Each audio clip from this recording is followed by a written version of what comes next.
Operation theatre procedure series में आज हम कुछ इम्पोर्टेंट टर्म्स के बारे में बात करेंगे, जैसे स्टरलाइजेशन, डिसइंफेक्शन, एंटीसेप्टिक, डिकंटामिनेशन और फ्यूमिगेशन, और जानेंगे कि उनका मतलब क्या होता है और इनके बीच में क्या डिफरेंस होता है।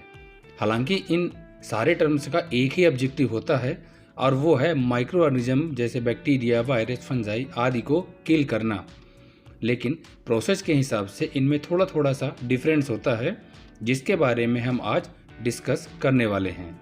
तो चलिए वीडियो को शुरू करते हैं। सबसे पहले हम बात करेंगे स्टरलाइजेशन की।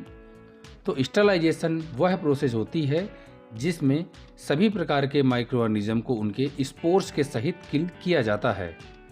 यह माइक्रो ऑर्गेनिज्म को किल करने की सबसे सुपीरियर प्रोसेस होती है। इसमें किसी भी ऑब्जेक्ट या पर्टिकुलर एनवायरनमेंट से माइक्रो ऑर्गेनिज्म को 100% एलिमिनेट किया जाता है। इसको अचीव करने के लिए ऑपरेशन थिएटर पे dry heat sterilisation, moist heat sterilisation जैसे ऑटोक्लेव या कुछ गैसें जैसे एथिलीन ऑक्साइड आदि का यूज किया जाता है। डिसइंफेक्शन वह प्रोसेस है जिसके द्वारा किसी सरफेस या ऑब्जेक्ट से माइक्रो ऑर्गेनिज्म को रिमूव या न्यूट्रलाइज्ड किया जाता है। इस प्रोसेस में कुछ माइक्रो ऑर्गेनिज्म को रिमूव और कुछ को इनएक्टिव किया जाता है, जिससे वह हमें नुकसान ना पहुंचा सकें।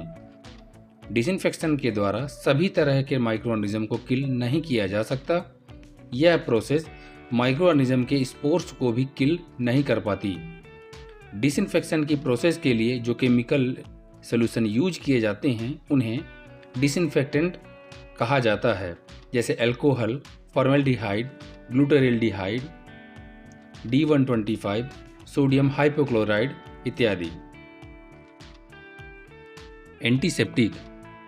एंटीसेप्टिक वह केमिकल सॉल्यूशन होते हैं जिनको लिविंग सेल जैसे स्किन, वुंड आदि पर अप्लाई किया जाता है माइक्रो ऑर्गेनिज्म को रिमूव या इनएक्टिव करने के लिए।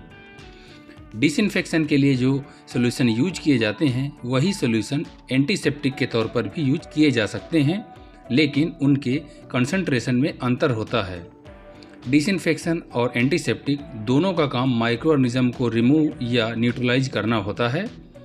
इनमें अंतर सिर्फ इतना होता है कि डिसइंफेक्शन नॉन लिविंग सरफेस जैसे OT table, trolley, equipments, floor आदि के लिए होता है, जबकि एंटीसेप्टिक लिविंग सरफेस जैसे स्किन, वुंड आदि में यूज किए जाते हैं, जैसे अल्कोहल, पोविडन आयोडीन सॉल्यूशन, H2O2। इसमें हार्ड सरफेस के लिए हायर कंसंट्रेशन और स्किन या वुंड के लिए लो कंसंट्रेशन यूज किया जाता है। डिकंटामिनेशन भी एक तरह से डिसइंफेक्शन की ही प्रोसेस होती है, जिसका काम किसी भी ऑब्जेक्ट या सरफेस से माइक्रो ऑर्गेनिज्म को रिमूव या इनएक्टिव करना होता है। किसी भी इंस्ट्रूमेंट्स या ऑब्जेक्ट को डिकंटामिनेट करने के लिए क्लीनिंग, डिसइंफेक्शन और स्टरलाइजेशन की प्रोसेस यूज की जाती हैं।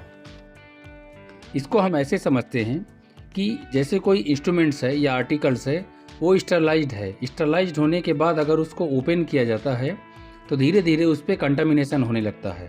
कंटामिनेशन का मतलब होता है कि माइक्रो ऑर्गेनिज्म का धीरे धीरे उस ऑब्जेक्ट या सरफेस पर इकट्ठा होना। अब उस इंस्ट्रूमेंट्स या ऑब्जेक्ट को प्रॉपर तरीके से क्लीन करके और स्टरलाइज करेंगे तो यह डिकंटामिनेशन की प्रोसेस कहलाती है। फ्यूमिगेशन या फॉगिंग, इस टेक्निक के द्वारा एटमॉस्फेयर या पर्टिकुलर एरिया में एयर में जितने भी एक्टिव माइक्रो ऑर्गेनिज्म होते हैं उनको रिमूव या न्यूट्रलाइज्ड किया जाता है। फ्यूमिगेशन या फॉगिंग वह टेक्निक है जिसके द्वारा एटमॉस्फेरिक स्टरलाइजेशन को अचीव किया जाता है।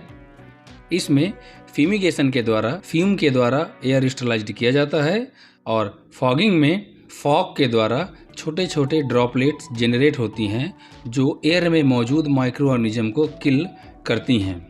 इन दोनों टेक्निक में ड्रॉपलेट या फ्यूम ऐसी जगहों पर भी पहुंचती हैं जहां पर फिजिकल डिसइंफेक्ट करना थोड़ा मुश्किल होता है, और प्रॉपर कॉन्टैक्ट टाइम मिलने की वजह से ये इफेक्टिवली स्टरलाइजेशन को अचीव करती हैं।